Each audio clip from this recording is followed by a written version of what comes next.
देखिए, ये सिद्धांत आपको बताया गया था कि न्याय केवल होना ही नहीं चाहिए, बल्कि समाज में एक संदेश या मैसेज जाना चाहिए कि न्याय हुआ। इसके बाद आपका तीसरा बताना था रीजन डिसीजन, यानी कि प्राकृतिक न्याय का तीसरा सिद्धांत आपका क्या है? रीजन डिसीजन, यानी कि तर्कानुमोद्य निर्णय, अर्थात निर्णय का कारण या निर्णय का आधार बताया जाए। इसका मतलब ये हुआ कि जब भी न्यायाधीश या कोई प्राधिकारी कोई फैसला दे, जजमेंट दे, निर्णय दे, तो उसे उस निर्णय का आधार या कारण या रीजन बताना चाहिए।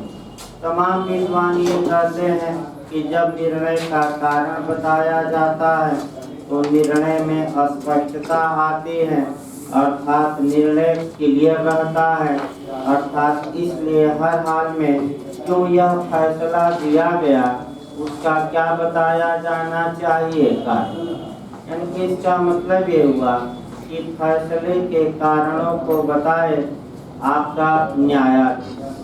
अब इसके लिए आपका भारतीय विधि में क्या प्रावधान है? जहाँ तक भारतीय विधि का प्रावधान है, ये तीनों सिद्धांत कहीं न कहीं समाहित हैं और एक एक सिद्धांतों को हम चलेंगे। पहला सिद्धांत था, ये भारत में बताया जा रहा था, पहला सिद्धांत है आपका नेचुरल जस्टिस का आडि अल्ट्रम पर्टम, यानी कि दूसरे पक्षकार को सुनो। तो पूछा भी जाता है कि संविधान का अनुच्छेद 211, यानी कि इंडियन कॉन्स्टिट्यूशन का आर्टिकल 211 ये बताता है कि जब किसी सरकारी कर्मचारी को यानी कि पब्लिक सर्वेंट को आपका बर्खास्त किया जाएगा, यानी कि उसे टर्मिनेट किया जाएगा, यानी कि नौकरी से हटाया जाएगा, तो कम से कम उसे सुनवाई का एक बार क्या दिया जाएगा? मौका। ये शुद्ध रूप से आडि अल्ट्रम पर्टम का सिद्धांत ही समाहित करता है। तो कौन सा अनुच्छेद है? 311, याद रखिए। दूसरा जो सिद्धांत है रूल अगेंस्ट बायस, यानी कि पक्षपात के विरुद्ध नियम, इसको भी तमाम जगहों पर अप्लाई किया गया है, लेकिन आपका सीआरपीसी में 2 सेक्शन जरूर याद रखिएगा। पहला सेक्शन 191 और सीआरपीसी का दूसरा सेक्शन है 479, यानी कि 2 जगहों पर स्पष्ट रूप से बायस न हो इसका प्रावधान किया गया। कहाँ कहाँ? 191 और दूसरा कौन है? 479। और आपका रीजन डिसीजन कल ही बताया जा सीपीसी में बताया भी जा रहा था, यानी कि निर्णय का कारण दिया जाना आवश्यक होता है और बिना कारण के निर्णय देना सही नहीं माना जाता। ये प्राकृतिक विचारधारा या नेचुरल स्कूल वाले कहते हैं। तो क्या भारत में जब भी फैसला कोई देता है जज या मजिस्ट्रेट, क्या कारण लिखना आवश्यक है कि नहीं? इसके लिए 2 एंगल जाना पड़ेगा। एक सिविल मामला यानी कि दीवानी मामला और दूसरा आपराधिक मामला। तो क्या भारत में सिविल मामलों में निर्णय का कारण लिखना आवश्यक है कि नहीं? तो आपका कल ही बताया गया था भाई, परसों बताया गया था आरसीपीसी का आदेश 20 का नियम 4 कि जब भी न्यायाधीश कोई निर्णय देगा उसमें 4 बातें लिखेगा और अंत में विनिश्चय या डिसीजन का क्या लिखा जाएगा? कारण। लेकिन एक न्यायालय है जिसे कारण देने की आवश्यकता नहीं है, तो कौन सा न्यायालय बताया गया था और क्यों बताया गया था? लघुवाद न्याय, स्मॉल काजेज को, ये याद रखे न्यायालय है। अब यही आपका यूपीएफओ में भी बना है, जे में भी। आपराधिक मामले में क्या, क्रिमिनल मामलों में क्या नियम है? क्या निर्णय का कारण दिया जाता है कि नहीं दिया जाता है? ये क्वेश्चन आपका यूपी एपीओ में भी बन चुका है। ध्यान समझिए। देखिए, जहाँ तक सीआरपीसी की बात है, आपराधिक मामलों में प्रक्रिया का उल्लेख the code of criminal procedure 1973 करती है, यानी कि दंड प्रक्रिया संहिता 1973। सीआरपीसी की धारा 354 में इस बात का स्पष्ट रूप से उल्लेख किया गया है कि जब कोई किसी व्यक्ति को न्यायालय मृत्यु दंड दे, यानी कि फांसी की सजा दे, अर्थात डेथ सेंटेंस दे, तो स्पेशल रीजन अर्थात विशेष कारण लिखना होगा। तो किस मामले में विशेष कारण आपराधिक मामलों में लिखा जाएगा? जब क्या दिया जाएगा? मृत्यु दंड। अन्य दंडों में रीजन लिखना होगा। ये 354 ही बताती है धारा सीआरपीसी की, यानी कि कारण लिखना होगा। लेकिन जिस प्रकार सिविल मामलों में एक न्यायालय आपका था, कह सकते हैं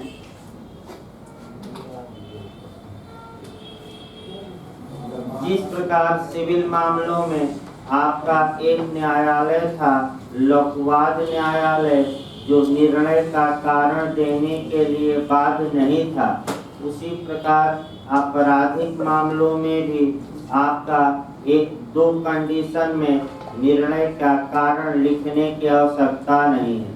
तो यही क्वेश्चन प्री में पूछा गया था एपीओ में, बिहार में भी आ सकता है सीआरपीसी में, कि कब आप निर्णय का कारण लिखना आवश्यक नहीं होता सीआरपीसी के तहत। तो दो कंडीशन याद करके जो लोग बिहार जा रहे हैं जाइए। पहला, जब किसी मामले का समरी ट्रायल, यानी कि मजिस्ट्रेट ने संक्षिप्त विचारण किया हो, और दूसरा आपका जब न्यायालय के उठने तक के लिए दंड दिया गया। उपर्युक्त दोनों, तो आप मारेंगे उपर्युक्त दोनों। फिर एक बार समझिए, कब क्रिमिनल मामलों में निर्णय का रीजन या आधार या कारण लिखना आवश्यक नहीं है। तो दो बातें याद रखिए। पहला कौन सा? जब आपका कह सकते हैं कि आपका समरी ट्रायल हुआ हो, संक्षिप्त विचारण हुआ हो सीआरपीसी के तहत, और दूसरा कब? जब आपका माने कब तक के लिए फैसला दिया गया, दंड दिया गया हो, जब तक न्यायिक कार्यवाही चल रही है तब तक के लिए। ये यूपी एपीओ में भी आ चुका है और यूपी जे में भी। सतर्क रहना इस क्वेश्चन से, कारण लिखने की आवश्यकता नहीं। इस प्रकार आपका तीनों सिद्धांतों को बताया गया प्राकृतिक विधि के, और आपका भारत में थोड़ा थोड़ा बताया गया। अब ये आया कि क्या भारत में प्राकृतिक न्याय का सिद्धांत लागू है कि नहीं। वैसे सुप्रीम कोर्ट की राय ये है कि हमारा पूरा संविधान ही नेचुरल जस्टिस पर आधारित है, यानी कि हमारे पूरे संविधान में ही क्या समाहित है? प्राकृतिक न्याय। ये हम नहीं बता रहे हैं, कौन बता रहा है? Supreme court. लेकिन सुप्रीम कोर्ट में अब 3 आपका केस देखना पड़ेगा। देखिए, आपका 3 केसों से सतर्क रहना है, यानी कि 3 केस आपको अच्छे से जानना है नेचुरल जस्टिस। पहला केस आता है एक क्रैपर का। आपका बिहार में पूछा भी गया था, एडीला में पूछा गया था, इस बार नहीं, पिछली बार। अभी लिखवाया जाएगा भाई, पहले समाप्त हो जाए प्राकृतिक विधि।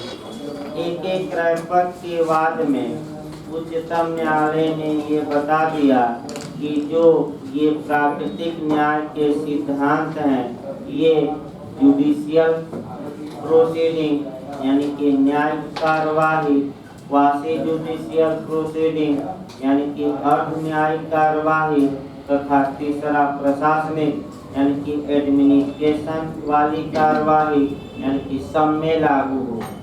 इसका मतलब ये हुआ कि चाहे न्यायाधीश निर्णय दे या अन्य लोग निर्णय दे, जब भी निर्णय दे तो आपका उस निर्णय का कारण बताए, और ये नियम सब में लागू होगा, एक में नहीं। चाहे न्यायाधीश हो, चाहे डीएम हो, एक उदाहरण डीएम का देखा जाए। मान लीजिए कि आपने जिला मजिस्ट्रेट के यहाँ एप्लीकेशन दिया और एप्लीकेशन देकर ये मांग की कि हमें मैंने रिवाल्वर का लाइसेंस या अनुज्ञप्ति कहा जाता है, रिवाल्वर का लाइसेंस दिया। डीएम ने आपके एप्लीकेशन को डिसमिस कर दिया, खारिज कर दिया, तो आपका एक क्रैपक के बाद में कहा गया कि भले डीएम प्रशासनिक अधिकारी हो, लेकिन क्यों खारिज आपका एप्लीकेशन किया है उसका रीजन लिखना होगा, बिना कारण के नहीं।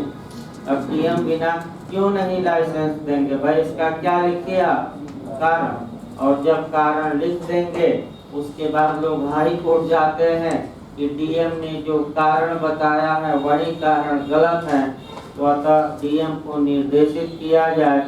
उसके बाद लोग कहाँ जाते हैं उनके आदेश के खिलाफ, हाई कोर्ट। भाई आप क्यों नहीं देंगे लाइसेंस, कोई हम आपका अपराधी हैं या हम कह सकते हैं हमसे खतरा है समाज को, या हम पर 10 मुकदमे या 5 मुकदमे हैं, या हम हिस्ट्री सीटर हैं, आप बताइए क्यों नहीं देंगे।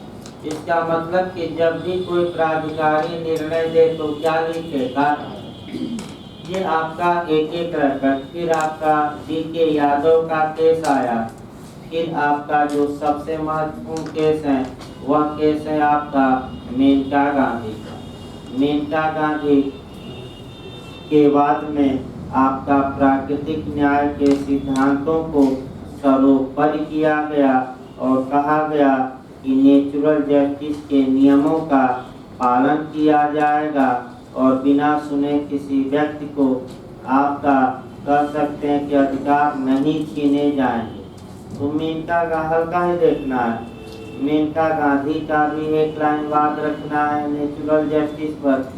अब आपका एक और केस आया AP रुपैया, आपका मनमानेपन के विरुद्ध संरक्षण, यानी कि आपका उच्चतम न्यायालय ने ये बता दिया कि प्राकृतिक न्याय के सिद्धांतों में मनमानापन भी शामिल है, अर्थात कोई प्राधिकारी मनमानेपन से फैसला न करे।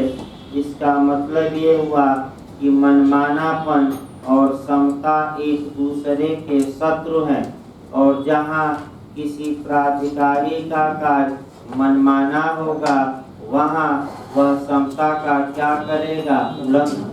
ये पूछा जाता है कि किस केस में कहा गया कि मनमानापन और इक्वलिटी यानी कि समता एक दूसरे के शत्रु हैं। जहाँ मनमानापन होगा वहाँ समता का या इक्वलिटी का यानी कि आर्टिकल 14 का हर हाल में वायलेशन होगा।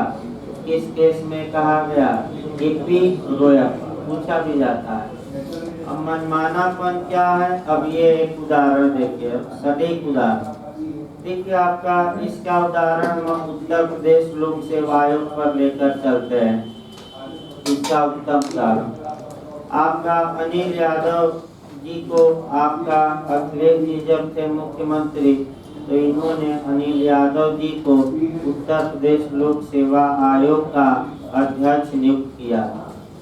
तत्पश्चात लड़कों ने चैलेंज किया हाई कोर्ट में, तो हाई कोर्ट ने पूरा पत्रावली मंगाई और कहा कि किस आधार पर यानी कि कौन सी आपने इनमें खूबी देखी इनको नियुक्त कर दिए। यानी कि 86 लोगों ने एप्लीकेशन दिया था, 86 लोग आवेदन दिए थे कि सरकार हमें लोक सेवा आयोग क्या क्या बनाए अध्यक्ष।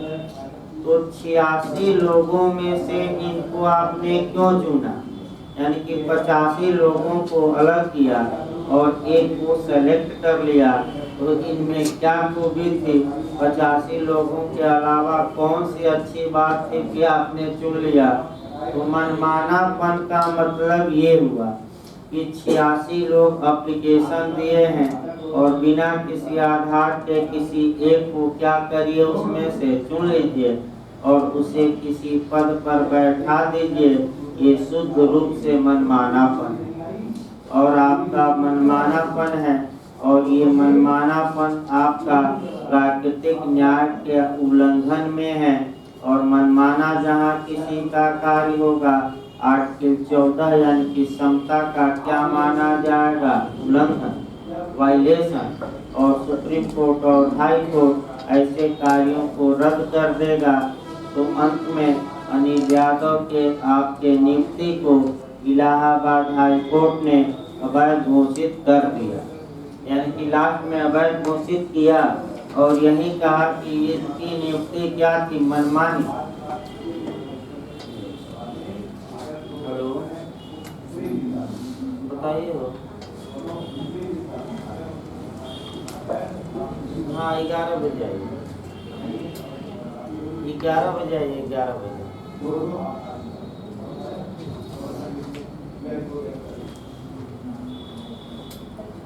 देखिए आपका ये 1-2 उदाहरण बताए गए। अब आइए आपका नेचुरल जस्टिस का लास्ट देखा जाए। वैसे मैं बता दूं, प्राकृतिक न्याय का सिद्धांत अगर पूछे कि शुद्ध रूप से कहाँ समाहित है, तो जो अनुच्छेद 14 है यानी कि समता का अधिकार, तो समता का अधिकार में प्राकृतिक न्याय का सिद्धांत समाहित है शुद्ध रूप से। यानी कि जो ये अनुच्छेद 14 में आपको राइट टू इक्वलिटी दी गई है, ये शुद्ध रूप से प्राकृतिक न्याय का ही सिद्धांत है। तो प्राकृतिक न्याय कहता क्या है? समता पर अब जोड़कर चलना है। प्राकृतिक न्याय ये कहता है कि समाज में व्यक्तियों के बीच समान व्यवहार किया जाना चाहिए, इक्वल। लेकिन किनके बीच समान व्यवहार? जिनका स्टेटस यानी कि जिनकी हैसियत समान हो। इसका मतलब ये हुआ कि अगर समाज में हैसियत असमान हो व्यक्तियों की, तो उनके बीच विभेद किया जा सकता है, क्योंकि समता कब लागू होगी?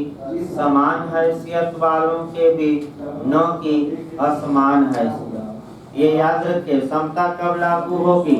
समान। तो आर्टिकल 14 में सामान्य नियम है कि समता होगी, लेकिन आर्टिकल 14 ये भी बताता है कि अगर व्यक्तियों की हैसियत भिन्न भिन्न है तो उनके बीच विभेद किया जा सकता है। और इस विभेद का उल्लेख अनुच्छेद 15, अनुच्छेद 16, 17 और कहाँ किया गया है? 18 में, यानी कि अनुच्छेद 14 में समता का सामान्य नियम और 15, 16, 17, 18 अनुच्छेद भारतीय संविधान के ये समता के विशिष्ट नियम है। यानी कि अनुच्छेद 14 IAS में भी पूछा गया था कि कौन सा अनुच्छेद आपका विभेद की अनुमति देता है? तो 14, क्योंकि समता का मतलब क्या? जो समान हो उनके बीच समता, असमानों के बीच नहीं। तो आर्टिकल 14 ही अनुमति देता है कि असमान हैसियत रखने वाले व्यक्तियों के बीच असमान व्यवहार किया जा सकता है।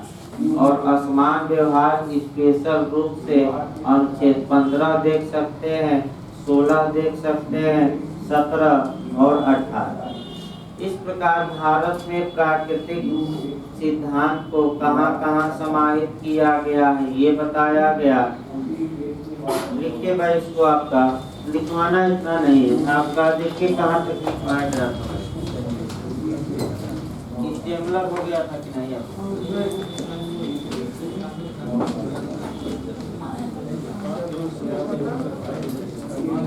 देखिए लास्ट लाइन देखिए तो पत्रों सब नहीं, आगे अपनी बात आ रही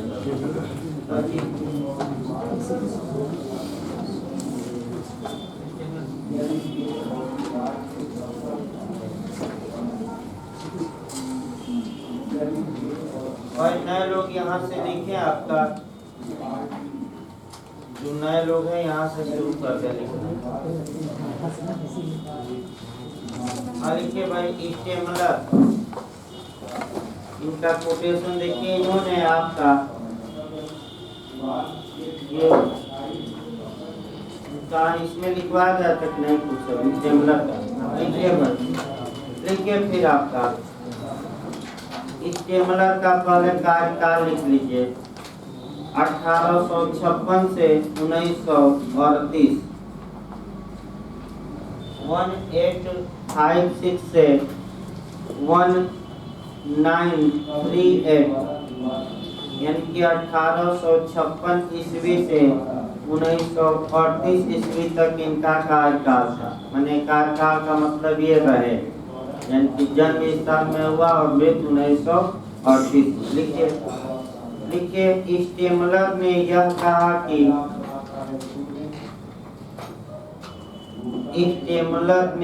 कहा कि प्राकृतिक विधि समय तथा परिस्थितियों के अनुसार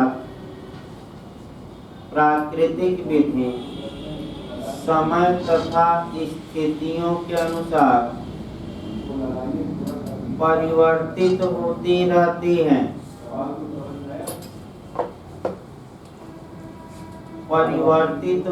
रहती हैं। इनका मानना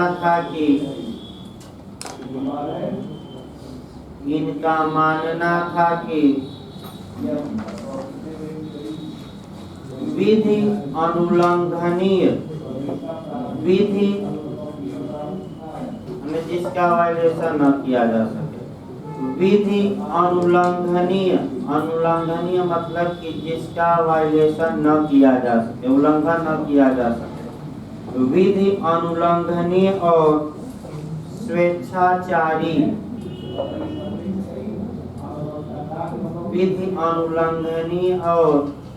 स्वेच्छाचारी सामूहिक इच्छा है।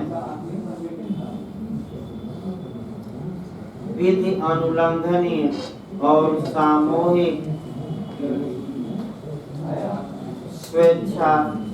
विधि अनुल्लंघनीय और स्वेच्छाचारी सामूहिक इच्छा है। इसे पैराग्राफ चेंज करके लिखिए। इन्होंने परिवर्ती, अभी इंग्लिश में बता रहे हैं इसको, हिंदी में पहले लिखिए। इन्होंने परिवर्ती एक आ चुका है क्वेश्चन जेम। इन्होंने परिवर्ती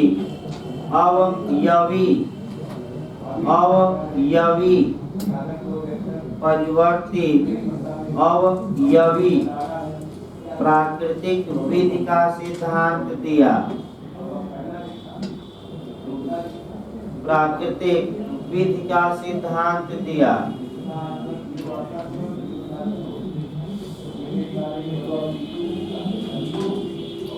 इसको इंग्लिश में कहा जाता है natural law with variable contents. English version जो लिखना चाहे लिख सकते हैं भाई। नेचुरल लॉ विथ वेरिएबल माने विभिन्न वेरिएबल कंटेंट्स CONTENTS।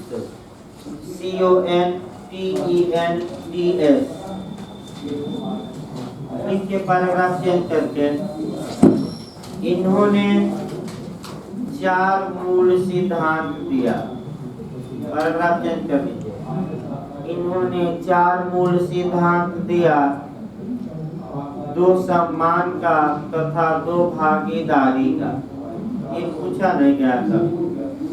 इन्होंने 4 मूल सिद्धांत दिया। 2 सम्मान का तथा 2 भागीदारी का।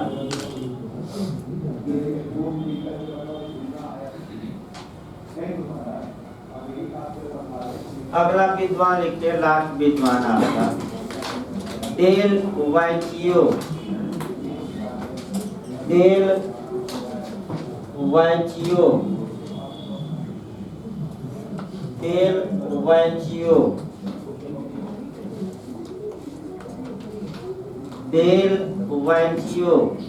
इनका कार्यकाल था 1800 यानी कि 1878, 1878 से लेकर 1900 आपका 70, यानी कि 70, 1878 से लेकर 1970 तक मैंने ये रहे।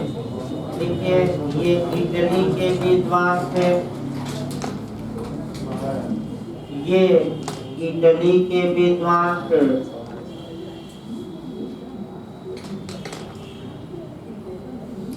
तथा इन्होंने यह कहा कि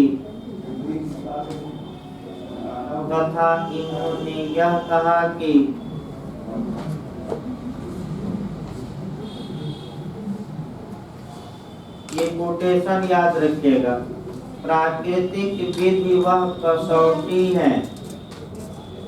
इनका कोटेशन लिखिएगा, प्राकृतिक विधि वह कसौटी है जो इसे सकारात्मक विधि के माने पॉजिटिव लाके, जो इसे सकारात्मक विधि के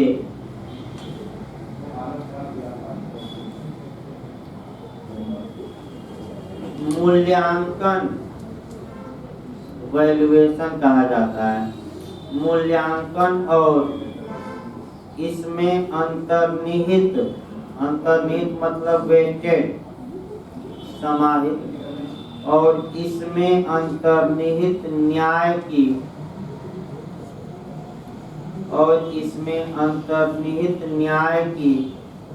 तौल की अनुमति देता है।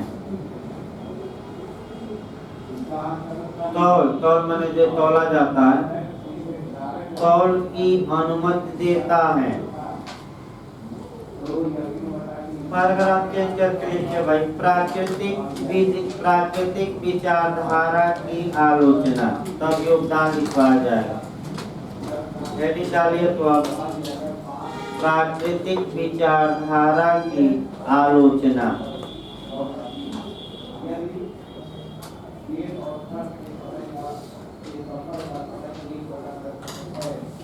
लिखिए पैराग्राफ चेंज करके, प्राकृतिक विचारधारा कल्पना पर आधारित थी। पैराग्राफ चेंज कर लीजिएगा, प्राकृतिक विचारधारा कल्पना पर आधारित थी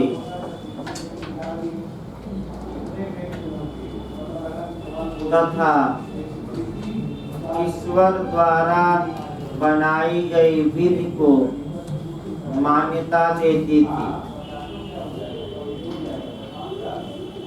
तथा ईश्वर द्वारा बनाई गई विधि को मान्यता देती थी। अतः ऐतिहासिक विचारधारा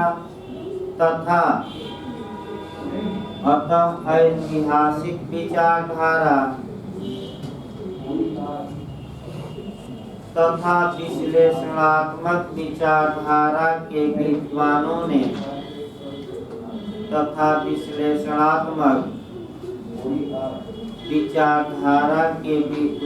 ने इसकी घोर आलोचना की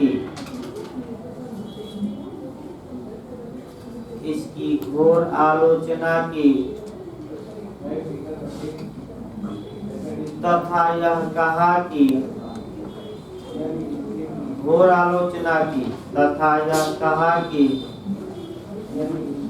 विधि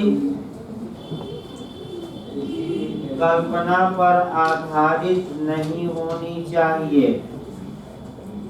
विधि कल्पना पर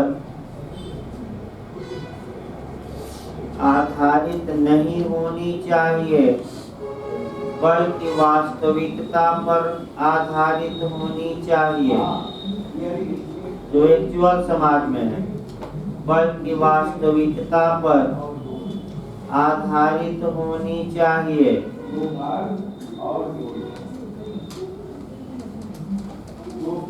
पैराग्राफ चेंज करके लिखिए, विद्वान फ्रीडमैन ने, पैराग्राफ चेंज कर लीजिए, विद्वान फ्रीडमैन ने प्राकृतिक विधि की आलोचना करते हुए, कोटेशन इनका आ सकता है,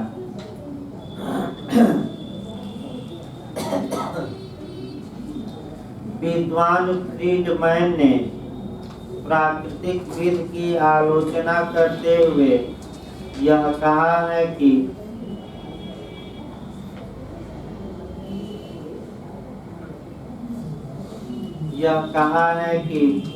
प्राकृतिक विधि का इतिहास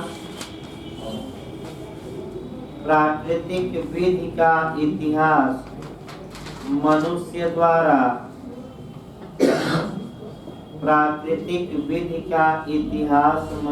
द्वारा पूर्ण न्याय की खोज, एब्सोल्यूट जस्टिस, पूर्ण न्याय की खोज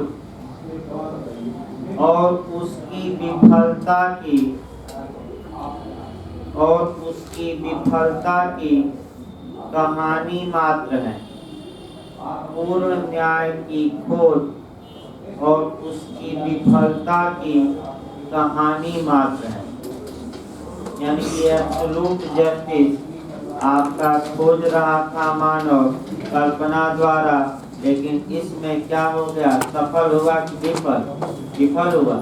और ये कौन आलोचना करके बताते हैं, विद्वान फ्रीडमैन। अब हेडिंग डालिए भाई, वर्तमान में प्राकृतिक न्याय के सिद्धांत। हेडिंग डालिए नीचे, वर्तमान स्थिति पर आना है। वर्तमान में हेडिंग डालीजिए, वर्तमान में प्राकृतिक विधि के सिद्धांत। वर्तमान में क्या, ठीक है, तीनों कल से बताया जा रहा है। पैराग्राफ चेंज करके लिखे हुए, वर्तमान में प्राकृतिक न्याय के मुख्यतः 3 सिद्धांत मान्य हैं। वर्तमान में प्राकृतिक न्याय के मुख्यतः 3 सिद्धांत मान्य हैं।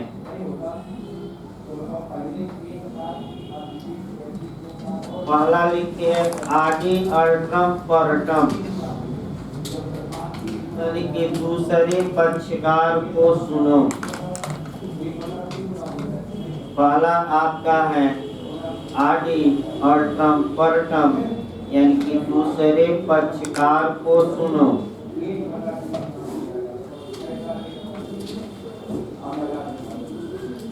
सेकंड लिखिए, सेकंड सिद्धांत है रूल अगेंस्ट बायस, यानी कि पक्षपात के विरुद्ध नियम।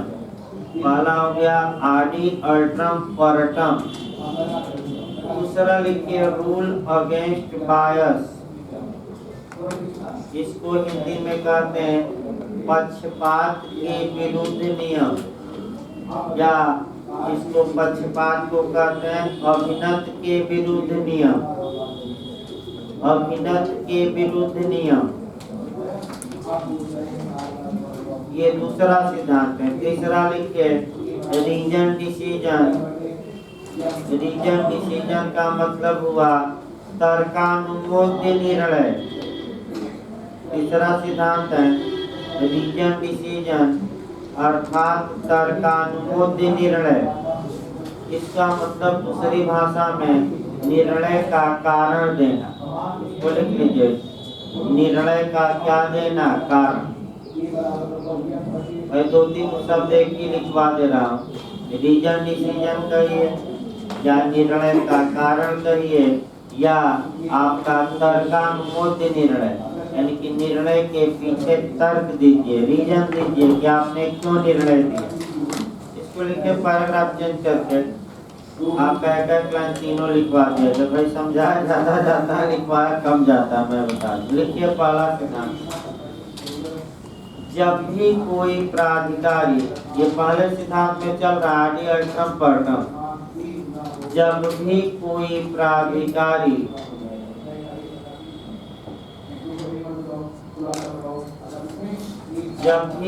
प्राधिकारी किसी विषय पर जब भी कोई प्राधिकारी किसी विषय पर निर्णय सुनाए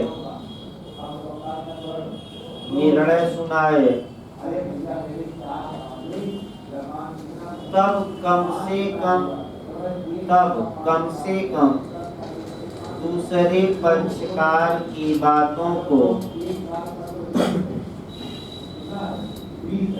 अवश्य सुने। तो कम से कम दूसरे पक्षकार की बातों को अवश्य सुने।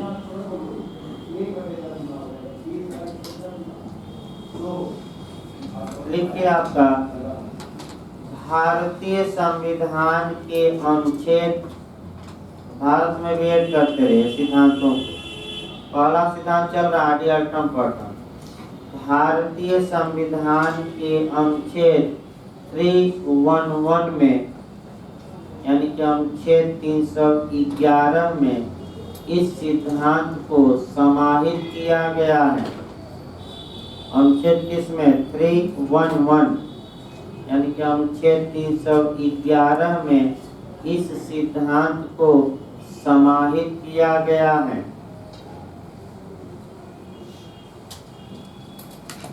पैराग्राफ चेंज करके लिखिए। सीआरपीसी की धारा 273 सीआरपीसी में लिखिए। सीआरपीसी की धारा 273 गामा दीजिए 303 303 गामा दीजिए 304 यानी कि 304 इत्यादि में पूरा नहीं लिखवाया जा रहा, मेन धारा लिखवाई जा रही। इत्यादि में इस सिद्धांत को समाहित किया गया है। इस सिद्धांत को समाहित किया गया है। फिर एक बार धारा याद रखिए 273, इसके बाद आपका 303 सीआरपीसी और 304। अगला लिखिए भाई सीपीसी के तहत, सीपीसी लिखिए। सीपीसी के तहत इस सिद्धांत को मुख्य रूप से, सीपीसी के तहत इस सिद्धांत को मुख्य रूप से धारा 27, 28 और 29 तीन धारा लिखेगा। धारा 27, 28 और 29 तथा आदेश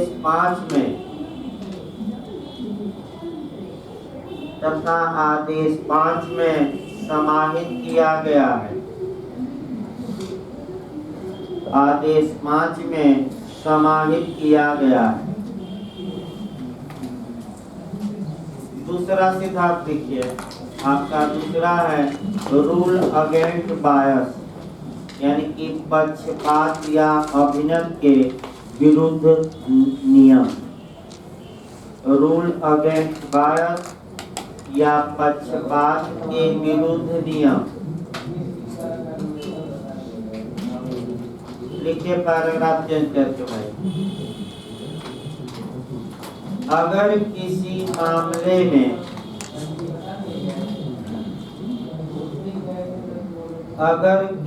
मामले में किसी न्यायाधीश का कोई हित हो,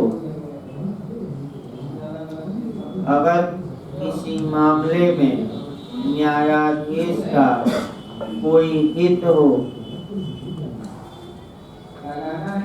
तब उसे उस मामले में निर्णय नहीं सुनाना चाहिए। तब उसे उस मामले में निर्णय नहीं सुनाया जाना चाहिए, नहीं सुनाना चाहिए। चाहे यह हित कितना ही कम क्यों न हो, चाहे यह हित कितना ही कम क्यों न हो, चाहे यह हित कितना ही कम क्यों न हो, यानी हल्का सा भी रहेगा सुनाना चाहिए। आप एडी लॉ में और डिटेल में पढ़ना है, यहाँ तो थोड़ा शॉर्टकट में चल रहा है, बहुत शॉर्टकट में। अगला लिखिए भाई, हितबद्ध किसी मामले में हितबद्धता, इसी में लिखे पैराग्राफ चेंज करके, किसी मामले में हितबद्धता 3 प्रकार से हो सकती है। किसी मामले में हितबद्धता 3 प्रकार से हो सकती है। 3 प्रकार से हो सकती है। पहला, धन संबंधी हितबद्धता, यानी कि मॉनेटरी, पैसा रुपया को लेकर। पहला क्या है? धन संबंधी हितबद्धता। पहला लिखिए धन संबंधी हितबद्धता। दूसरा लिखिए विषय वस्तु संबंधी हितबद्धता, यानी कि सब्जेक्ट मैटर को लेकर विषय वस्तु संबंधी हितबद्धता। और तीसरा पर्सनल इंटरेस्ट, यानी कि व्यक्तिगत हितबद्धता। सबसे खतरनाक ये है व्यक्तिगत, पर्सनल इंटरेस्ट, व्यक्तिगत हितबद्धता, बताया भी गया था। पैराग्राफ चेंज करके लिखे तीसरा नियम भाई, नेचुरल जस्टिस का तीसरा नियम है रीजन डिसीजन, लिखवा दिया गया एक जगह। तीसरा नियम पर लिखना है रीजन डिसीजन, यानी कि तर्कानुमोद निर्णय या निर्णय का कारण बताना। लिखिए पैराग्राफ चेंज करके, प्राकृतिक विधि यह अपेक्षा करती है कि, पैराग्राफ चेंज करके लिखिए, प्राकृतिक विधि यह अपेक्षा करती है कि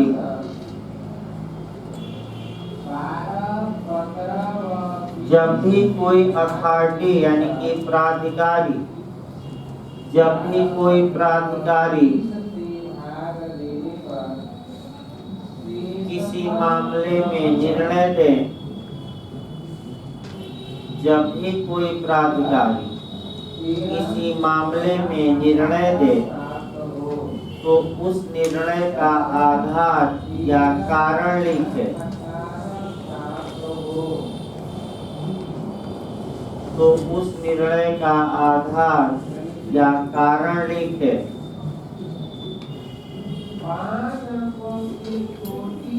पैराग्राफ चेंज कर इसी में लिखे खड़े पैदे। कारण लिखने से निर्णय में अस्पष्टता आती है, और निर्णय क्लियर हो जाता है। कारण लिखने से निर्णय में अस्पष्टता आती है, जजमेंट और क्लियर हो जाता है, जो संदेह रहता है। कारण लिखने से निर्णय में क्या आती है? स्पष्टता। लिखिए भाई पैराग्राफ चेंज करते हैं। सीआरपीसी की धारा 354 में, भारत में ऐड कर लीजिए रीजन डिसीजन। सीआरपीसी की धारा 354 में यह स्पष्ट किया गया है कि 354, यह स्पष्ट किया गया है कि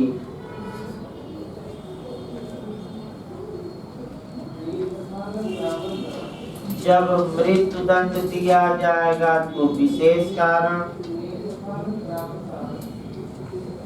जब डेथ सेंटेंस यानी कि जब मृत्यु दंड दिया जाएगा तब विशेष कारण, अन्य दंड में कारण, इसी में लिखिए शॉर्टकट।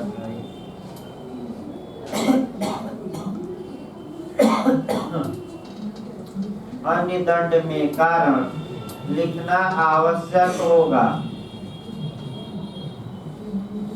लिखना आवश्यक होगा, यानी ये सिद्धांत यहाँ समाहित है भारत में। लिखना आवश्यक होगा, लेकिन में लिखे, लेकिन निम्नलिखित 2 मामलों में कारण लिखना आवश्यक नहीं होता, यानी अपवाद भी है। लेकिन निम्नलिखित दो मामलों में कारण लिखना आवश्यक नहीं होता। ये यूपीजे और एपीओ में भी आ चुका है, सीआरपीसी में। देखिए फर्स्ट, जहां न्यायालय के उठने तक के लिए दंड दिया गया हो। फर्स्ट लिखिए, जहां न्यायालय के उठने तक के लिए दंड दिया गया हो।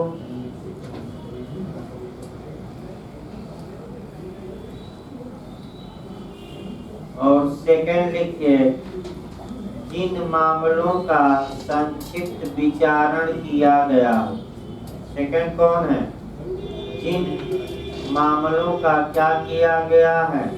संक्षिप्त विचारण। बता गया था भाई आपका सीआरपीसी में 260 से लेकर कहाँ तक 265 एक क्वेश्चन आता भी है। जिन मामलों का संक्षिप्त विचारण किया गया है, बताइए संक्षिप्त विचारण में अधिकतम सजा कितनी बताई गई थी? 3 माह। और संक्षिप्त विचारण किन मामलों का होता है? वारंट की समझ की दोनों।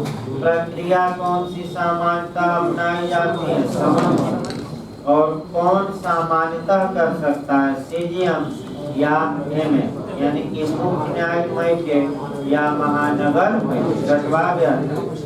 कौन हाई कोर्ट द्वारा प्राधिकृत करने पर ही कर सकता है? प्रथम वर्ग। और कौन? भाई रटे नहीं है।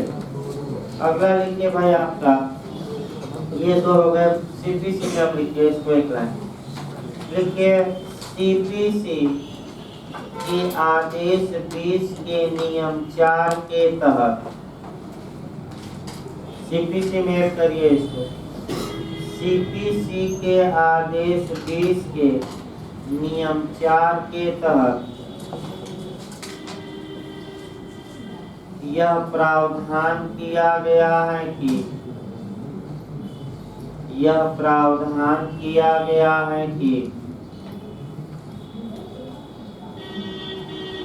सिविल न्यायालय निर्णय का कारण लिखेंगे। Reason decision. सिविल न्यायालय निर्णय का क्या लिखेंगे? कारण। सिविल न्यायालय निर्णय का कारण लिखेंगे, लेकिन लघुवाद न्यायालय निर्णय का कारण लिखने के लिए बाध्य नहीं है। कौन न्यायालय है? लघुवाद न्यायालय। बता गया था। लेकिन लघुवाद न्यायालय निर्णय का कारण लिखने के लिए बाउंड यानी कि बाध्य नहीं है। स्मार्ट गाजेट कोड ये कहाँ दिया गया है? तो आपका आदेश 20 के किस नियम में? 4। अगला लिखिए भाई आपका, हेडिंग डालिए, भारतीय संविधान में प्राकृतिक न्याय। हेडिंग डालिए, भारतीय संविधान में प्राकृतिक न्याय।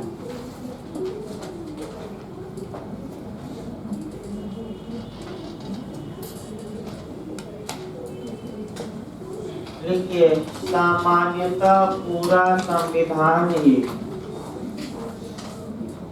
इसमें हेडिंग के बाद लिखिए, सामान्यतः पूरा संविधान ही प्राकृतिक न्याय के सिद्धांतों पर आधारित है।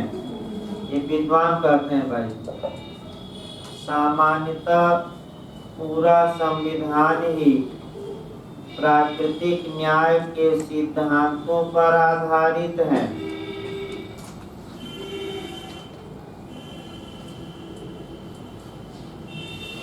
लेकिन मुख्य रूप से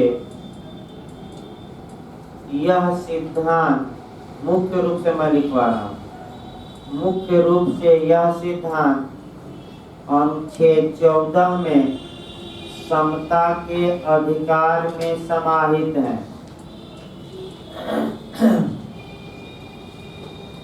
मुख्य रूप से यह सिद्धांत अनुच्छेद 14 में यानी कि 14 में समता के अधिकार में समाहित है।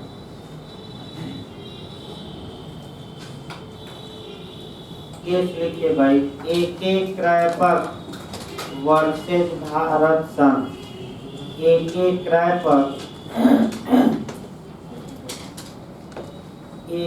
क्रयपत्र बनाम भारत संघ। एक क्रयपत्र बनाम भारत संघ। AIR 1970 supreme court. AIR 1970 supreme court. लिखिए एक लाइन, प्राकृतिक न्याय का सिद्धांत न्यायिक, अर्ध न्यायिक तथा प्रशासनिक तीनों मामलों में लागू होता है। प्राकृतिक न्याय का सिद्धांत न्यायिक, अर्ध न्यायिक माने क्वासी जुडिशियल, अर्ध न्यायिक तथा प्रशासनिक तीनों मामलों में लागू होता है। ये पिछली बार बिहार जेल में बना भी था, एडीला में जाकर। तीनों मामलों में लागू होता है। इसी लाइन पे लिखिएगा, प्राकृतिक न्याय के नियमों का लक्ष्य, एक क्रयपत्र के मुकदमे में लिखिएगा कोटेशन, प्राकृतिक न्याय के नियमों का लक्ष्य, लक्ष्य माने एम या उद्देश्य, लक्ष्य न्याय को सुनिश्चित करना है।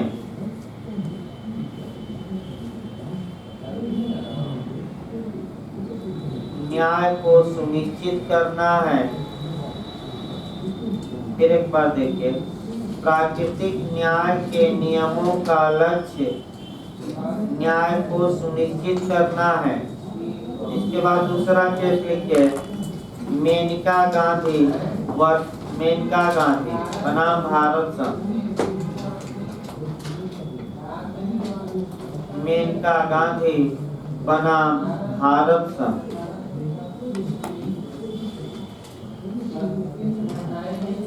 लिखिए, इसमें निर्णय लिखिए, प्राकृतिक न्याय का सिद्धांत, प्राकृतिक न्याय का सिद्धांत मानवीयता का एक बड़ा सिद्धांत है। प्राकृतिक न्याय का सिद्धांत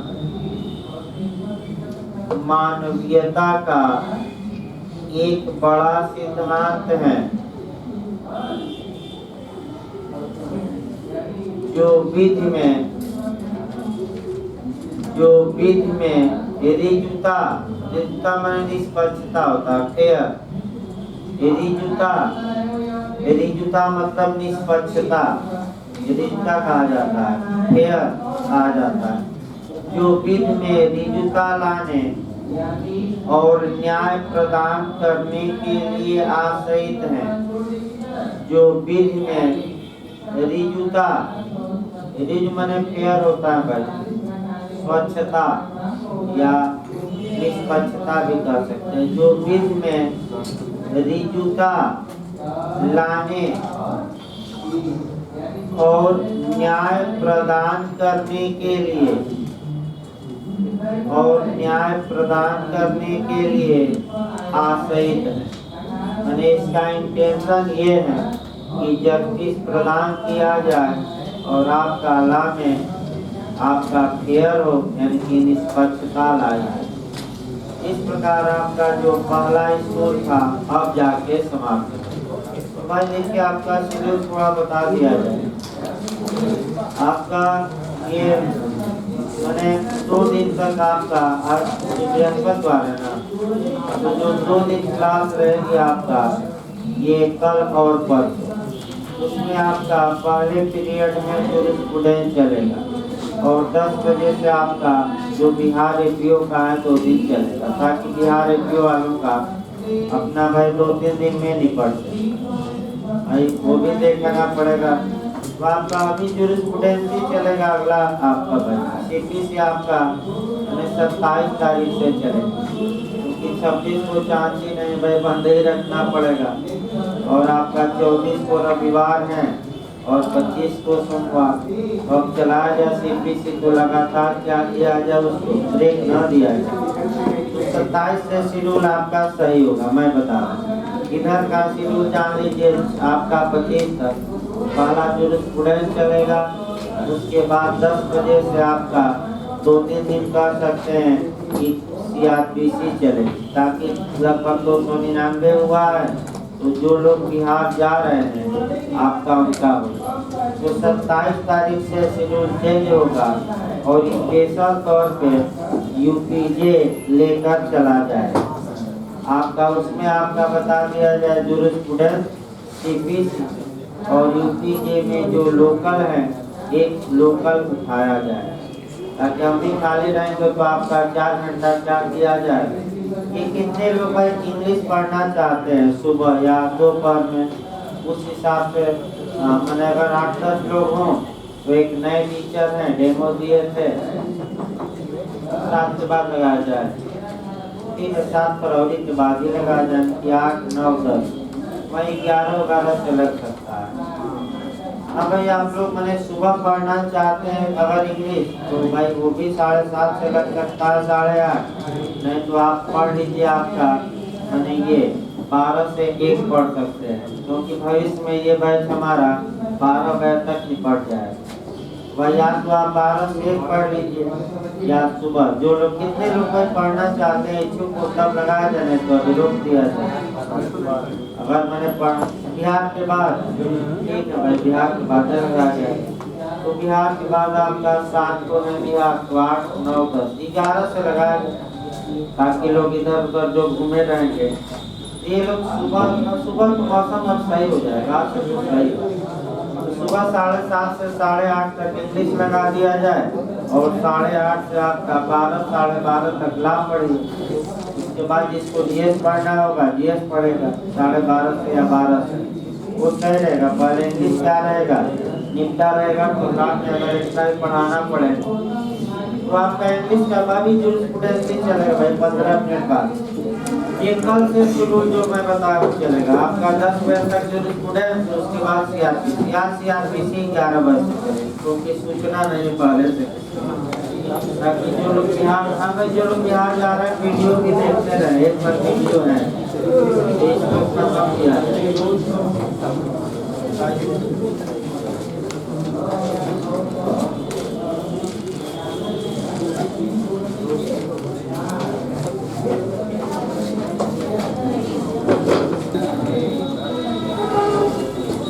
भाई। आप लोगों को सूचना दे दी जाए, क्योंकि बिहार का एग्जाम है तो रेगुलर बैच ये लोग कर रहे हैं भाई, एक सब्जेक्ट क्या चलेगा, रेगुलर बैच आपका 26 तक रोक दिया जाए और इधर आपका 3-4 दिन केवल बिहार के लिए पढ़ा दिया जाए। मैंने जो लोग बिहार जाना चाहते हैं कह रहे कि भाई 1 हफ्ता रिवीजन ही चाहिए था, सबसे अच्छा तरीका है कि एक सब्जेक्ट के लिए लोग आएंगे दूर से एग्जाम। तो आपका कल से शेड्यूल जो रहेगा 26 तक आपका केवल बिहार स्पेशल चलेगा, और आज तो 11 बजे से चलेगा ही। और आप जो लोग रेगुलर बैच पढ़ते हैं भाई, नए लोग हैं तो 27 से आए, क्योंकि भाई आपका क्रैश कोर्स में उनके पल्ले नहीं पड़ेगा। जो लोग नए लोग हैं जिनको नहीं देना है बिहार, आपका 27 में चलेगा रेगुलर, यानी कि आराम वाला बैच। और इधर आपका 26 तक बिहार का सीआरपीसी भी अभी पड़ जाएगी और देखा जाएगा कि बीच में किसी दिन आपका स्पेशल और क्लास और वीडियो आपका, इसीलिए आपका सुबह अलग सब्जेक्ट चलाया गया था, शाम को अलग, ताकि भाई कोरोना के कारण और बिहार जे के कारण एपीओ का बैच, ये सही बात है कि बहुत लेट में शुरू हुआ। यहाँ अब ये है कि 2-2 लाइन बता दिया जाए, उसका कोई मतलब नहीं निकलेगा।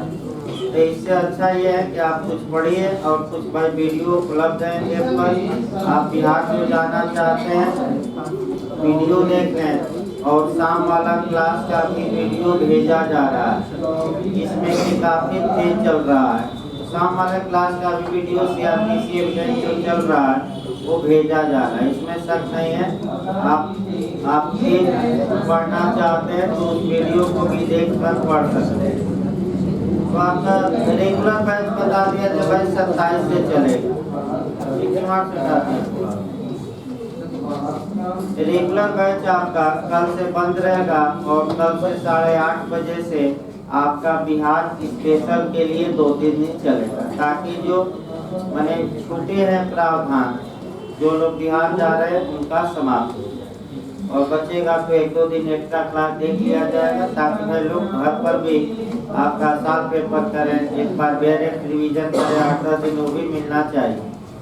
तो आपका फिर एक बार रेगुलर बैच जो चलता है आपका जरूर स्टूडेंट CPC से 27 से चलेगा। और जो लोग बिहार दे रहे हैं या तो आए या ना आए, उस समय नहीं आएंगे तो वीडियो उपलब्ध रहेगा, उनको सारी वीडियो मिल जाएंगे, यानी कि 7 तारीख के बाद वो वीडियो से भी 2-4 दिन पढ़ सकते हैं। तो जो लोग बिहार देना चाहते हैं सलाह दी जाती है कि अभी जो स्टूडेंट्स और CPC इत्यादि न पढ़िए, जो बिहार APU में 4 सब्जेक्ट है, संविधान, IPC, CRPC और एविडेंस, केवल इन्हीं को आप पढ़िए जो देना चाहते हैं। और ये आप जो स्टूडेंट वीडियो भी जाता है इसको बाद में भी आप पढ़ सकते हैं, कोई रोक टोक नहीं है कि अभी UPJ आई नहीं है कि बहुत हाई तौबा मची है। तो आइए जो स्टूडेंट्स में आपका आगे बढ़ा जाए। एक स्कूल अभी तक हमने पढ़ाया, कौन सा? Natural school. अब देखिए यहाँ से आपका कंसेप्चुअल क्वेश्चन UPJ बनाया है। फिर एक बार देखिए, प्राकृतिक विचारधारा पहले देखिए, क्योंकि प्राकृतिक विचारधारा से ये यूनान में जन्मा, ग्रीस में, और प्राकृतिक विचारधारा के विद्वानों का ये मत था कि जो कानून होता है, जो लॉ होता है, वह तर्क और बुद्धि पर आधारित होता है, अर्थात फिक्शन पर, अर्थात किस पर आधारित होता है? कल्पना। और मुख्य रूप से ये विद्वान ईश्वर द्वारा बनाए गए कानून को शुरुआती दौर में मान्यता देते थे, अर्थात कुरान में जो नियम है तो मुस्लिम समुदाय के लोग ये कहते थे कि कानून और केवल वह है जो कुरान में वर्णित है। ईसाई कहते थे कि कानून वह है जो बाइबिल में वर्णित है, और आपका हिंदू धर्म के लोग कहते थे कि वेद, पुराण इत्यादि में जो आपका नियम है वही कानून है। यानी कि मुख्य रूप से अगर हम देखें तो प्राकृतिक विचारधारा गॉड को मानती थी, अल्लाह को मानती थी, भगवान को मानती थी, ये भगवान वो भगवान। और पीछे फिल्म आपने देखा होगा कि कैसे भगवान के नाम पर क्या किया जाता है, लोगों का शोषण। तो उस फिल्म में यही दिखाया गया कि ठीक है, लोगों की गॉड में, अल्लाह में, राम में, कृष्ण में विश्वास है, उस विश्वास का नाजायज फायदा तो न उठाइए, इसका मतलब ये हुआ।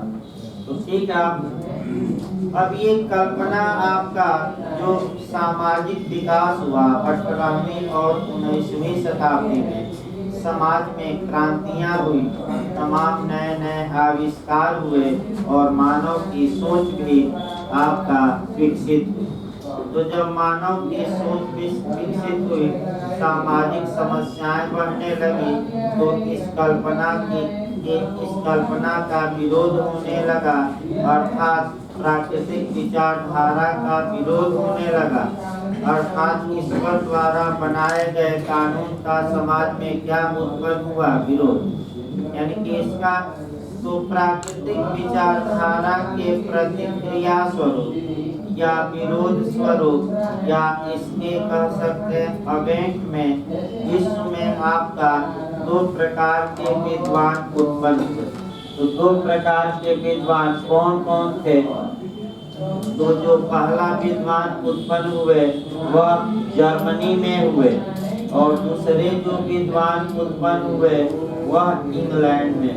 अब याद रखिए, यानी कि प्राकृतिक कल्पना का विरोध शुरू हुआ और कल्पना के विरोध में दो जगहों पर एक साथ विरोध हुआ। कहाँ कहाँ?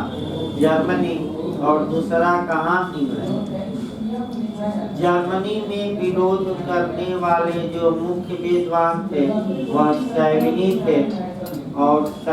थे और इंग्लैंड में जो मुख्य विरोध किए वह ऑस्टिन थे। दो नाम याद रखिए।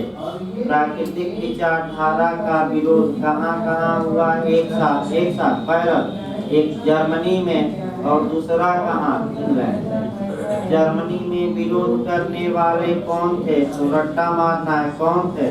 सैविनी। और इंग्लैंड में विरोध करने वाले कौन थे मुख्य विरोधी? सैविनी ने ये कहा कि विधि बनाई नहीं जाती बल्कि विधि समाज में पाई जाती है। पिछली बार भी विजय में आया कि किस विचारधारा का थीम वाक्य है कि कानून बनाया नहीं जाता या कानून कल्पना पर आधारित नहीं होता बल्कि ये सोसाइटी में या समाज में पाया जाता है। अर्थात फैशन, कस्टम और यूजेज यानी कि चलन, प्रथा और रूढ़ी कानून है और ये कानून जो कौन बनाता है? समाज। तो जो सैविनी ने ये बताया कि विधि तो समाज में पाई जाती है, क्रिएट नहीं की जाती, ये जर्मनी के थे। तो इनकी विचारधारा को आपका जब जुरिस्प्रूडेंस पढ़ते हैं तो इनकी विचारधारा को कानून में अलग कर दिया जाता है और इनकी विचारधारा का नाम दिया गया हिस्टोरिकल स्कूल या ऐतिहासिक विचारधारा। यानी कि इनकी विचारधारा को क्या नाम दिया गया? ऐतिहासिक विचारधारा। तो ऐतिहासिक विचारधारा के फादर कौन थे? कौन बताया गया? ये भी यूपीजे में आया है। ऐतिहासिक विचारधारा का फीचर क्वेश्चन बताइए। ऐतिहासिक विचारधारा किसके प्रतिक्रिया स्वरूप उत्पन्न हुई? ऐतिहासिक विचारधारा का फादर या जन्मदाता कौन था? ऐतिहासिक विचारधारा किस देश में उत्पन्न हुई? आइए आगे देखा जाए। फिर कॉन्सेप्ट बनाइए, तब ऐतिहासिक विचारधारा शुरू किया जाएगा। इस कल्पना का विरोध इंग्लैंड में भी शुरू हुआ और इंग्लैंड में जो विरोधी थे जर्मी बेंथम तो थे ही, और जर्मी बेंथम का चेला यानी कि शिष्य ऑस्टिन था। तो ऑस्टिन मुख्य रूप से इसमें भूमिका निभाए। अतः ऐसी दशा में इंग्लैंड में जो प्राकृतिक विधि का विरोध हुआ, कल्पना का विरोध हुआ, उसमें मुख्य विद्वान कौन आते हैं? ऑस्टिन आते हैं। तो ऑस्टिन पर डिटेल में पढ़ना है। ऑस्टिन ये कहते हैं कि law is the command of sovereign, अर्थात विधि न तो कल्पना से उत्पन्न होती है न समाज बनाता है, समाज भी नहीं बनाता और ये भगवान भी नहीं बनाते, बल्कि विधि बनाता कौन है? तो विधि तो सॉवरेन या संप्रभु बनाता है और मानव के लिए बनाता है। अर्थात विधि संप्रभु का क्या है? समादेश। तो आपका ये किसने कहा? ऑस्टिन। तो इस विचारधारा को या इस व्यू को एक नाम जुरिस्प्रूडेंस में दिया जाएगा एनालिटिकल स्कूल या प्रमाणवादी विचारधारा या विश्लेषणात्मक विचारधारा या आदेशात्मक या समादेशात्मक। तो इसको क्या कहा जाएगा? विश्लेषणात्मक विचारधारा यानी कि एनालिटिक। अब क्वेश्चन पर आइए। विश्लेषणात्मक विचारधारा किसके प्रतिक्रिया स्वरूप जन्म ली? बताइए। प्राकृतिक। विश्लेषणात्मक विचारधारा के पिता या फादर कौन थे? ऑस्टिन। इंग्लिश आपका जुरिस्प्रूडेंस के फादर यूपीजे में पूछा गया है कि इंग्लिश विधि में फादर किसे माना जाता है? किस विधि का पिता? तो ऑस्टिन। समादेश का सिद्धांत किसने दिया? ऑस्टिन आपका law is the command of sovereign किसने कहा विद को? ऑस्टिन। सब कुछ याद रखना है, किसने कहा? ऑस्टिन ने कहा। यानी कि ऑस्टिन आपका किससे एक कदम आगे थे? जर्मनी। ये भी क्वेश्चन आया है, हमेशा याद रखिए, शिष्य गुरु से एक कदम क्या रहेगा? तो आपका क्रम भी बैठा लेना है, जब एनालिटिकल चलेगा। तो जर्मनी बेंथम गुरु निकले, उनके चेले ऑस्टिन, उनके ऑस्टिन का चेला केल्सन और केल्सन का चेला हार्ट। तो यूपीजे में ये क्वेश्चन बना है, मॉडल में पकड़ना है कि हेंस केल्सन किससे एक कदम आगे माने जाते हैं। तो आप दिमाग देखिए, हमेशा रटने से नहीं होगा, जो रटने खुद तो रटना पड़ेगा ही, लेकिन कुछ चीजों को दिमाग में कंसेप्चुअल बनाना है। तो केल्सन किससे एक कदम आगे पूछ ले कि माना जाएगा? ऑस्टिन। यानी कि शिष्य गुरु से क्या रहता है? एक कदम आगे। अब आइए अगला क्वेश्चन जो यूपीजे में बना है वो देखा जाए। किन दो स्कूलों में या पद्धतियों में या विचारधाराओं में एक समानता पाई जाती है या कुछ समानता पाई जाती है? इसका उदाहरण पहले आप देखिए, कह सकते हैं कि आपका सामाजिक यानी कि राजनैतिक, और तब हम कह सकते हैं कि इसको कानूनी भाषा में देखा। देखिए वर्तमान समय में आपका मने बुआ और बबुआ, यानी कि इसका मतलब कि मायावती जी और अखिलेश जी में विचारों में कोई आपका कह सकते हैं सामंजस्य नहीं है, फिर भी एक बिंदु पर यह एक है कि इनको मोदी जी का क्या करना है? विरोध। यानी कि ये दोनों पार्टियां मोदी जी के विरोधी हैं, मोदी जी के प्रतिक्रिया स्वरूप आई, और लेकिन एक समानता है इनमें, विचारों में नहीं। आपका किसमें समानता है? ये दोनों किसके विरोध में है वर्तमान में? मोदी जी के, आपका मायावती जी भी और अखिलेश जी। तो सेम उसी नियम को यहाँ ये प्राकृतिक विधि का विरोध हुआ, और जर्मनी में कौन सी विचारधारा उत्पन्न हुई? ऐतिहासिक। और इंग्लैंड में कौन सी? रिसलेशन। ये दोनों विचारधारा, दोनों आपका दोनों इनमें दोनों में विचारों में कोई समानता नहीं है। ये कहती है कि समाज कानून बनाता है, और ये कह रही कि सॉवरेन बनाएगा, लेकिन एक समानता क्या हुआ? आ रहे एक समानता इसमें जरूर है। क्या है?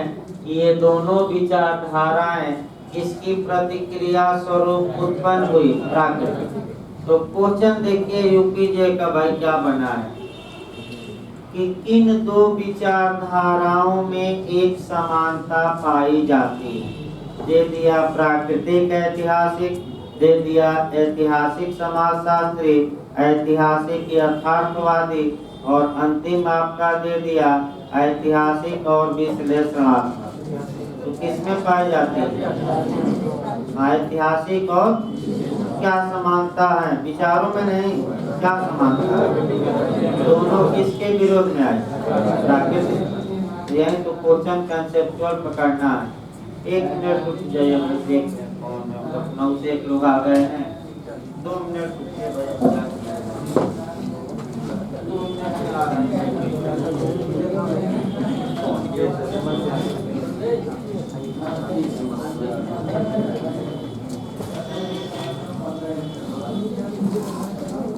दो मिनट।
बैठिए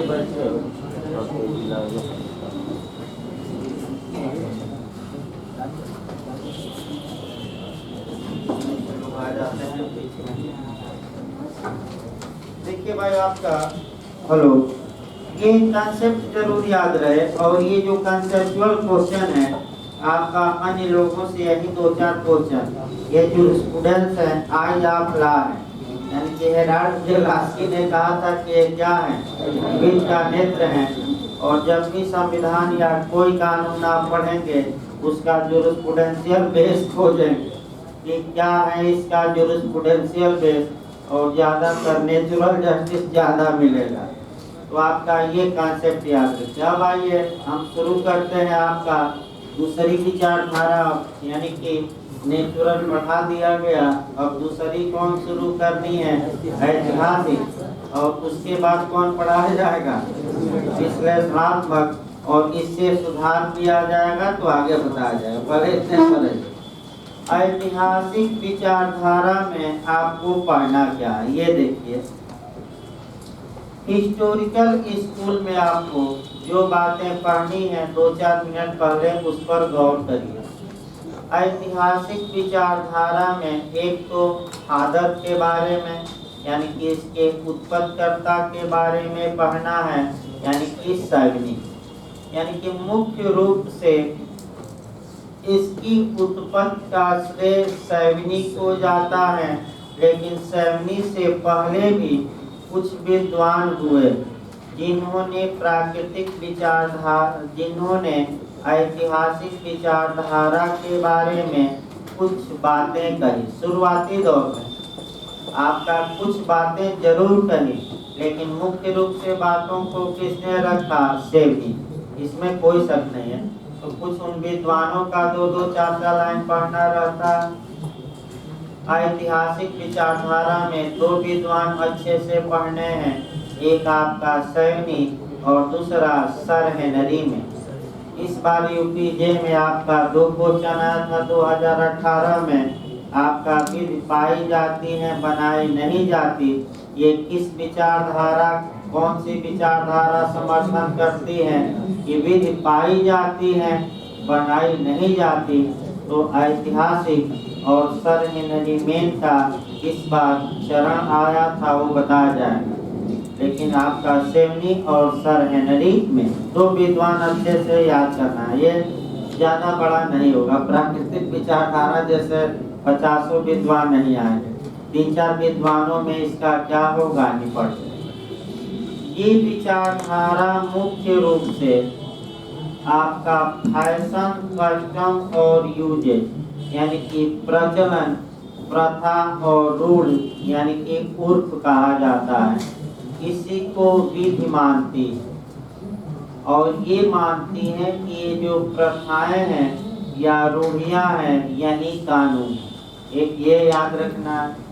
इसके बाद आपका ये हमें देखना है कि भारतीय कानूनों में और अंतर्राष्ट्रीय विधि में 2 स्तर पर कि भारत के किन किन कानूनों में प्रथा और रूढ़ को ला माना गया है, और आपका इंटरनेशनल स्तर पर, अंतर्राष्ट्रीय स्तर पर क्या प्रथाएं, आपका प्रथाओं को स्वीकार किया गया है।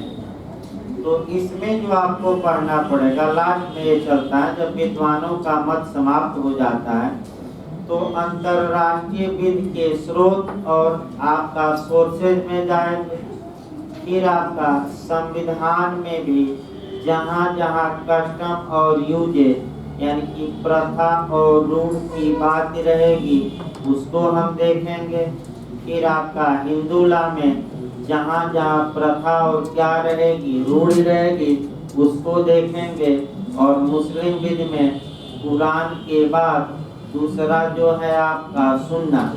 तो जो सुन्ना है वह आपका रूढ़ी है, परंपरा ही है, अर्थात मोहम्मद पैगंबर साहब ने अर्थात प्राफिट ने, मुस्लिम विद में भी जाना पड़ेगा, जो आचरण दर्शाया, जो कार्य किया या जिस बारे में वह मौन रह गए, ये उनका सुन्नत या सुन्ना या ट्रेडिशन या प्रथा या परंपरा बन गई।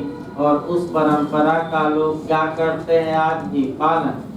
यानी कि इसका मतलब कि लीक पर गाड़ी चले, जिसे कहा जाता है ना कि गाड़ी लीक पर चलती है, अगर लीक से गाड़ी उतर जाती है तो दुर्घटना हो जाती है। तो नए लोग बस एक लाइन समझे, ये प्रथा वाले जो विद्वान हैं ये कहेंगे कि लीक पर ही गाड़ी चलने दीजिए, और लीक से अगर गाड़ी उतरी तो क्या होगा, गाड़ी आपका एक्सीडेंट हो जाएगा। ये आपका कस्टम वाले, ऐतिहासिक वाले कहते हैं। अब ऐतिहासिक विचारधारा, ये तो हमें लास्ट में पढ़ना है कि संविधान, हिंदू लॉ, मुस्लिम लॉ और अंतर्राष्ट्रीय विध में कहाँ कहाँ ऐतिहासिक विचारधारा को मान्यता दी गई। लेकिन आपका बता दिया जाए, ऐतिहासिक विचारधारा को जो संविधान भी मान्यता देता है, और अनुच्छेद 13(3)(a) देखिएगा, आर्टिकल 13(3)(a) लॉ को बताया गया है, विधि को बताया गया है। और विधि में आपका कस्टम और यूज यानी कि प्रथा और रूढ़ी को स्पष्ट रूप से हमारा संविधान विधि मानता है, इसमें कोई शक नहीं है। प्रथा और रूढ़ को हमारे संविधान ने भी क्या माना है, विधि। तो पहले तो 3 शब्दों को देखिए, क्योंकि यही 3 शब्द इस विचारधारा में कवर होंगे और यही 3 शब्द बार बार आएंगे। और 2 उदाहरण ताकि कंसेप्ट क्लियर हो, तब ऐतिहासिक विचारधारा का थीम क्या है, उसके बाद विद्वान से शुरू किया जाए। अब तो भाई आपका अच्छे से इसको समझिए ताकि आपका दिमाग में बैठ जाए कि ऐतिहासिक विचारधारा होती क्या है। तब हम बंटवारा करेंगे ऐतिहासिक विचारधारा का आगे। देखिए आपका 3 शब्द समझना है। पहला शब्द होता है प्रचलन। प्रचलन को हम हिंदी में चलन भी कहते हैं, या इसको कहते हैं फैशन, ये याद रखना है। दूसरा शब्द होता है कस्टम। कस्टम को हम कहते हैं प्रथा या परंपरा, ट्रेडिशन या कस्टम। और तीसरा शब्द एक आपका आएगा रूढ़ी। रूढ़ी का मतलब हुआ यूज। अब आपका प्रचलन, प्रथा और रूढ़, इन तीनों शब्दों में क्या अंतर है, और ये कौन विधि माना गया है वर्तमान में, कौन कानून नहीं माना जाता, इसको हमें समझना है। देखिए आपका 2 उदाहरण अच्छा देखिए। एक उदाहरण हॉलैंड ने बनाया है और ये उदाहरण यूपीजे में 2-3 बार आया है। जैसे ही आपको घास का मैदान दिखाई दे, यानी कि लिखा रहे कंपटीशन में घास का मैदान का उदाहरण, वैसे ही क्या मार कर आना है, हॉलैंड। याद रखिए, जैसे ही घास का उदाहरण आए, सोचना नहीं है, घास का उदाहरण मैदान का है तो एक दिमाग में बैठा ही क्या मार कर आना, हॉलैंड। तो देखिए हॉलैंड महोदय क्या कहते हैं। सबसे अच्छा आइए, एक ये गांव है, एक ये गांव है, और बीच में आपका घास का मैदान। ध्यान समझिएगा, दोनों तरफ गांव है और बीच में क्या है, एक घास का मैदान। हॉलैंड महोदय कहते हैं कि इस गांव से एक व्यक्ति घास के मैदान से के बीचों बीच होते हुए दूसरे गांव पहुंचा। यानी कि एक गांव से एक व्यक्ति सबसे पहले दूसरे गांव में उस घास के मैदान के बीचों बीच से होकर पहुंचा। दूसरे गांव के लोगों ने देखा और ये देखा कि ये तो घास के मैदान से कहाँ जा रहा है, बीचों बीच। तो देखा देखी, इसी को कहते हैं फैशन। फैशन माने क्या हुआ? देखा देखी, फैशन बन गया। और देखा देखी, इस गांव के भी कुछ लोग इधर गए इसी रास्ते से, फिर इस गांव के लोग गए, और अब लोग आपका इधर उधर से नहीं बल्कि उस बीच वाले रास्ते से ही क्या हुए? आने जाने लगे। इसी को हम फैशन कहते हैं। फैशन मतलब कि आपका चलन कहिए या प्रचलन। ये क्या बन गया? प्रचलन। अब लोग एक उसी रास्ते से एक गांव से दूसरे गांव तक आने जाने लगे, और ये बहुत लंबे समय तक होता रहा।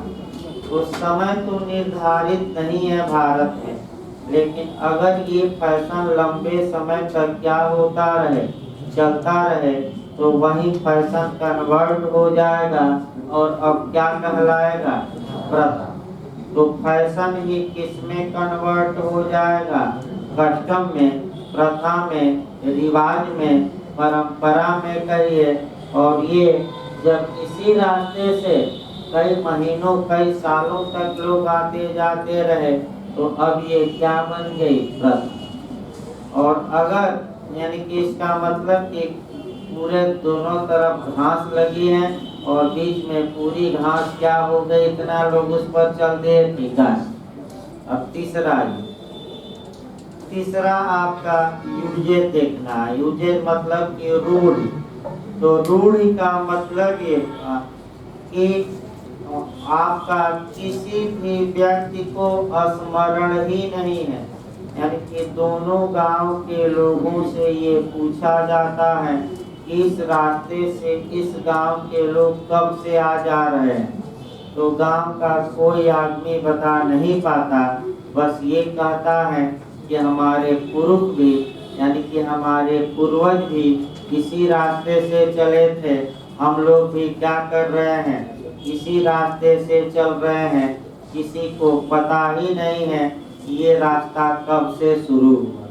तो अब इस प्रथा को एक स्पेशल नाम देंगे, क्या? रूढ़, यानी कि यूज। तो इंटरव्यू में क्वेश्चन ये बना है कि प्रथा और रूढ़ में, यानी कि कस्टम और यूजेज में क्या अंतर है?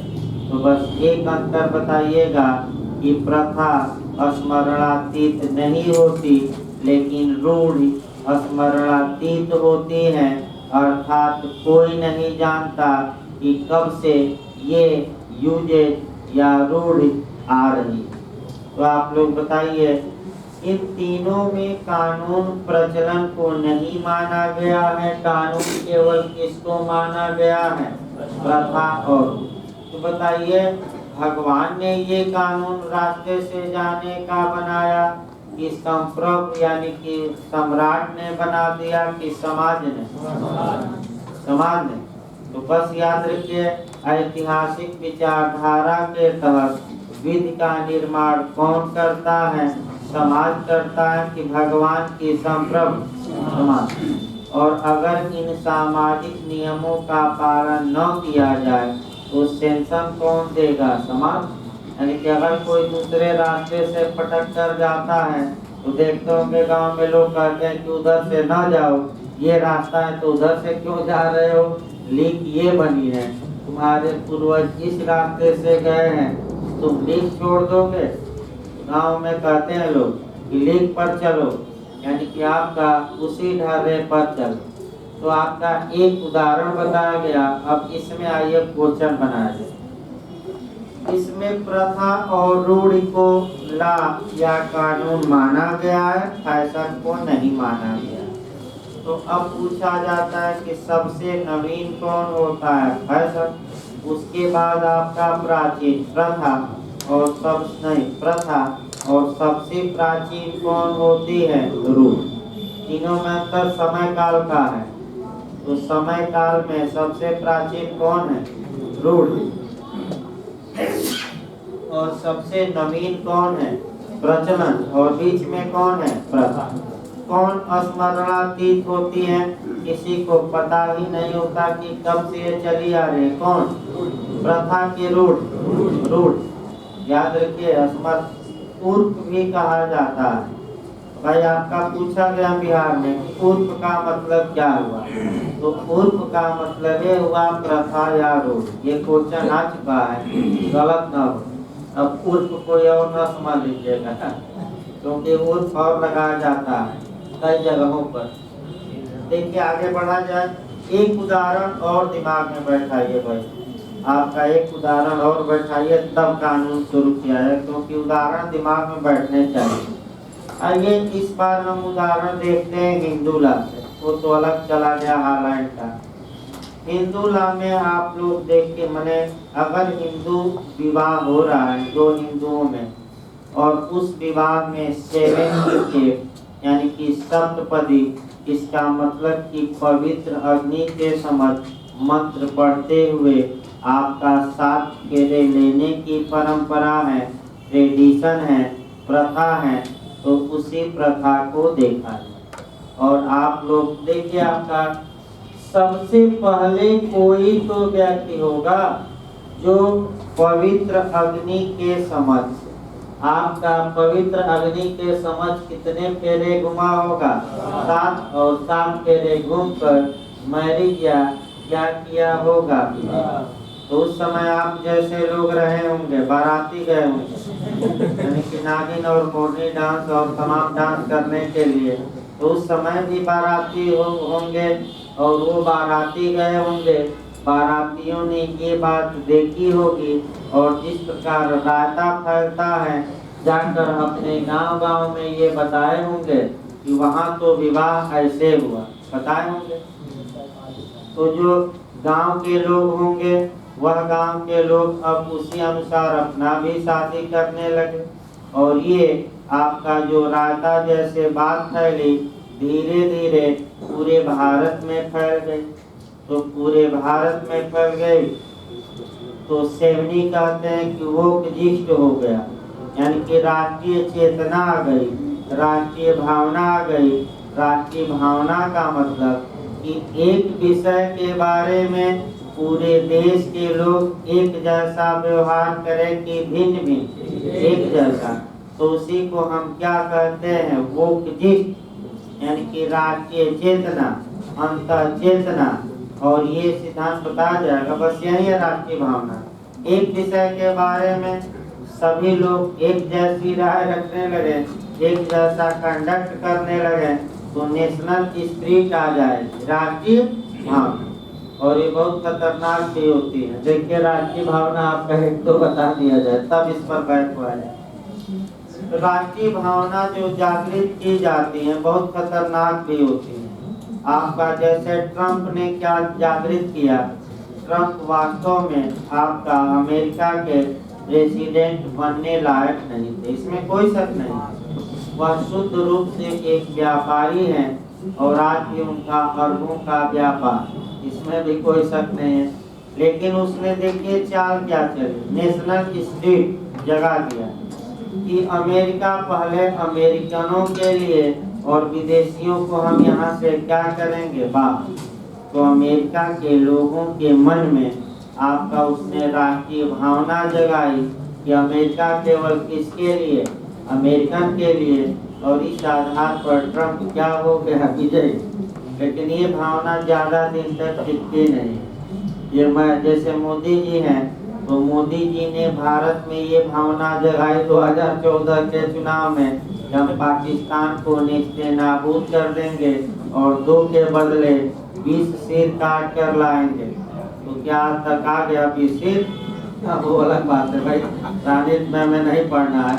और 15-15 लाख क्या करेंगे खाते में सबके?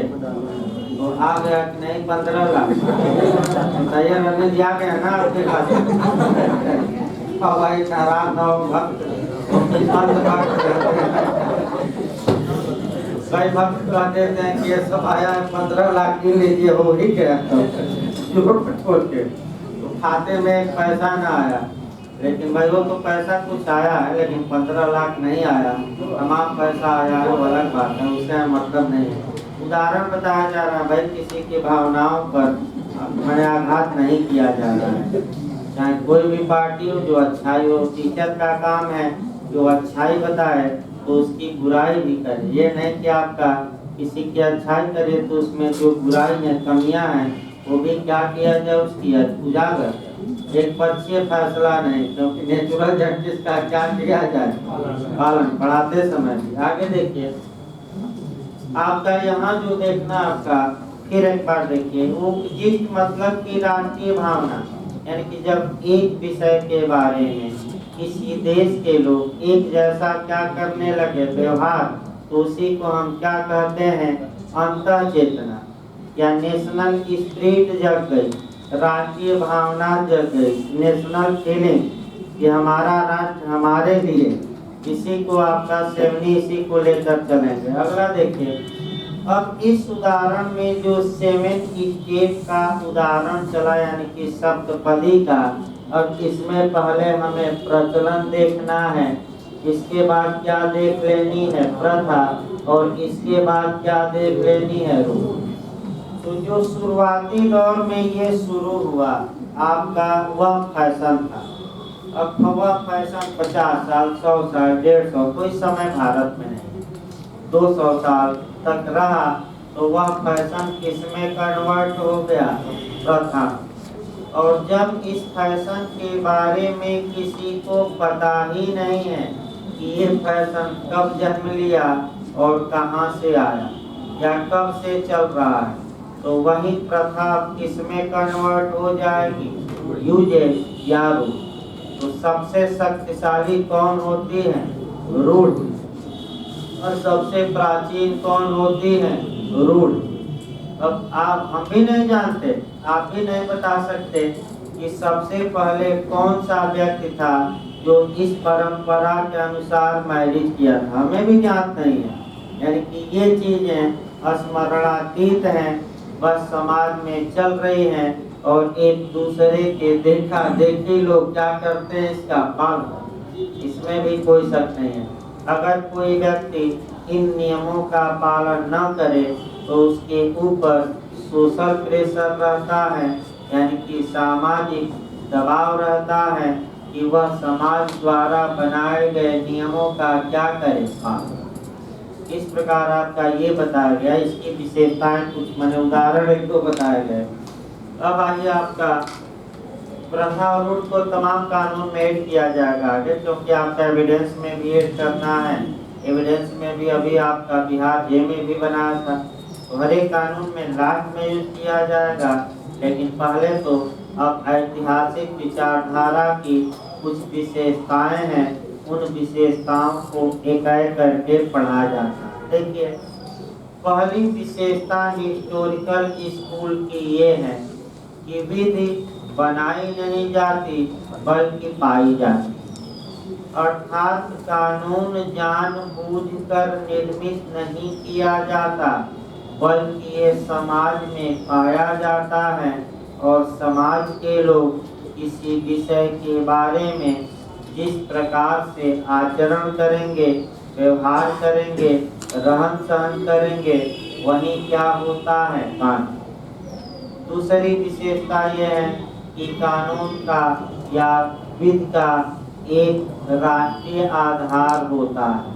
इसका मतलब ये हुआ नेशनल स्पिरिट या नेशनल फीलिंग या राष्ट्रीय भावना, इसी को कहा जाता है अंतर चेतना का सिद्धांत, यानी कि अंतर चेतना का सिद्धांत, नेशनल स्पिरिट। आगे बताया जाए डिटेल, अर्थात एक कानून केवल एक देश के लिए लागू होगा, पूरे विश्व के लिए नहीं। अर्थात कोई प्रथा है, रूढ़ है, तो वह पूरे विश्व के लिए लागू नहीं होगी, तो केवल किसके लिए लागू होगी, किसी पर्टिकुलर देश में।